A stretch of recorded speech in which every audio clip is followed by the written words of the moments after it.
monsieur le maire de la commune de Fimela, di nuyu le représentant de madame l'ambassadrice, monsieur Vincent de Belgique, di nuyu les partenaires Méditeranga et Médirec, di nuyu le chef de village de Yayem, di nuyu les autorités coutumières et religieuses yu fi nekk, di nuyu population Yayem yépp, di leen jaajëfal vraiment ci wuy si bi ngeen ñu wuy si tey mu nekk cérémonie boo xamante ne cérémonie bu am solo la ndax dañuy ñëw pour réceptionner ambulance médicalisée.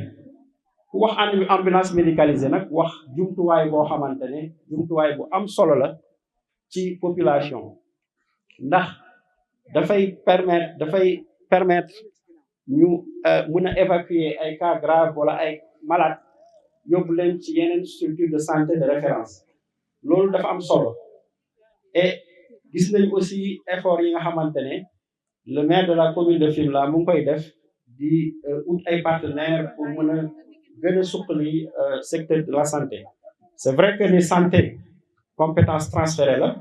donc dafa am obligation pour répondre ci ay aspiration population yi gis nañ ko mu ngi def ay efforts yu baax a baax ak partenaires yi ñu ngi leen di féliciter bu baax di leen di gërëm di leen sant gërëm bi amul fu mu yem ndax lii geste humanitaire la mun naa ko wax loo xamante ne dafa am portée ci population bi dina dimbale vraiment population bi ñu néew doole yi pour mën a faciliter vraiment accès santé bi vraiment ñu ngi kontaan tey ñëw représenter fii monsieur le président de la république su ma waxee président de la république wax naa ci premier ministre wax naa ci l'ensemble du gouvernement ak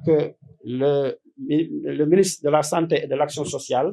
teg ci le gouverneur de la région de Fatick madame le gouverneur de la région de Fatick le préfet du département de Fatick ak man tey ma ñëw teewal leen fi donc ñu ngi am mbégte tey di leen wax ni na ngeen na sàmm ambulance bi leen ko sàmm bu baax a baax et ñu ngi invité maire aussi mu accompagner comité de développement sanitaire bi pour vraiment yenn jafe-jafe yi nga xamante dégg nañ ko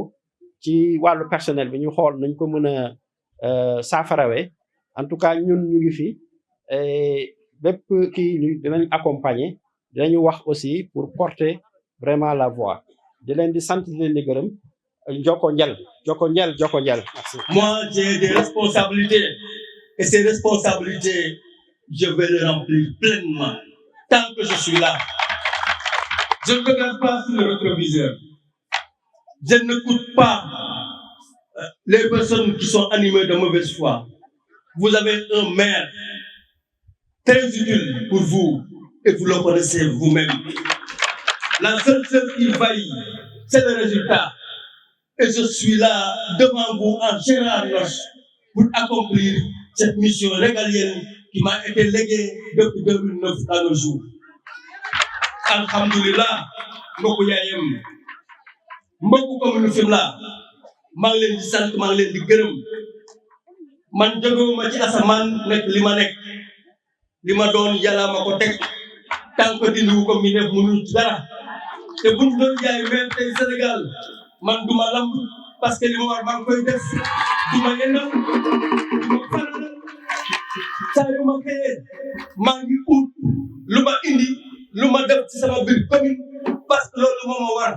daanu nag dajul suuf waaye li ma mën maa ngi koy def te ñaari association yii ay association ñu mut ayib lañu xam nga maire lan la ni nga amee partenaire tey ko ci sa loxo ba mu toog jëriñ la loolu moo am solo affaire bi du ay yëngal ay mbag liggéey lañ ñu sant man lañ ko def man ma war a fexe indi ay ambulance man war a fexe ba sama commune dox ci loolu lay yëngu ci loolu lay dox maa ngi sant ñëpp maa ngi gërëm ñëpp merci beaucoup jaa ngeen jëf. di leen yëgal ne lii ñu jox tey xam nañ dayoo bi xam nañ ne ambulance nécessité la ci système de santé Sénégal tey urgence bu amatee soxlaatul ñuy woote ambulance bi day permettre vraiment ñu mën a transporter maladie nu mu gën a gaawee te leer na ma ne dina sauver ay dund donc loolu rek yaakaar naa amul lu ko gën a rëy ngëneel bu rëy la ñun waa yaayam nag ñi nga xamante ñoom lañ jagleel ñun lañ jagleel ambulance bi nañ xam li ñu jox yaakaar naa bu doon cotiser rek fii ak fukki at duñ ko am comme ni ko Jaraaf waxee sànq donc bu ñu toogee ba ay doomu aadama defal ñu lii war nañ leen a gërëm sant leen li ñu dénk aussi ñu téye ko ci téye yu gën ba ñoom seen bopp buñ fi ñëwaatee gis ne ñii kat métti nañ ñu leen jox du taxit ba leneen ak leneen mën cee topp ñu ngi leen di gërëm leen sant bu baax a baax jërëjëf. À l'occasion de cette cérémonie de remise d'une ambulance, Madame l'ambassadrice avait souhaité être présente aujourd'hui parmi nous, mais suite à un impératif d'agenda imprévu, elle a malheureusement dû renoncer à sa présence aujourd'hui. Elle m'a toutefois demandé de vous transmettre ses remerciements pour l'aimable invitation et surtout ses félicitations les plus chaleureuses pour cette belle réalisation au bénéfice des populations de Yaayem et ses environs. En effet, cette ambulance, derrière moi, a été gracieusement offerte par les sapeurs-pompiers de la zone Nage qui assure les services de secours pour la commune de Namur et pour 9 autres communes belges. Ce don a été rendu possible grâce à l'engagement sans faille des associations belges Méditerranée et Mediret, dont une belle délégation est présente aujourd'hui et qui, depuis 2022 pour Méditerranée et depuis 2015 pour Mediret, viennent en soutien aux autorités sanitaires locales par des missions médicales multidisciplinaires, regroupant des médecins, sages-femmes et infirmières pour des échanges d'expertise avec leurs homologues sénégalais, des consultations médicales des populations, particulièrement des femmes, et des interventions chirurgicales. Ces deux organisations fournissent également du matériel médical et des médicaments via les autorités sanitaires locales au bonheur des populations de cette magnifique région qu'est le Sine Saloum. Ces missions médicales doivent leur succès à une préparation rigoureuse en amont, notamment des prospections auprès des dispensaires et maternités locaux, afin d'identifier les besoins, mais également au niveau de la Belgique, avec une préparation logistique minutieuse et l'organisation des activités de levée de fonds. Cette ambulance, qui fait l'objet de la cérémonie d'aujourd'hui, constituera un atout pour améliorer la prise en charge des urgences sanitaires et faciliter un accès diligent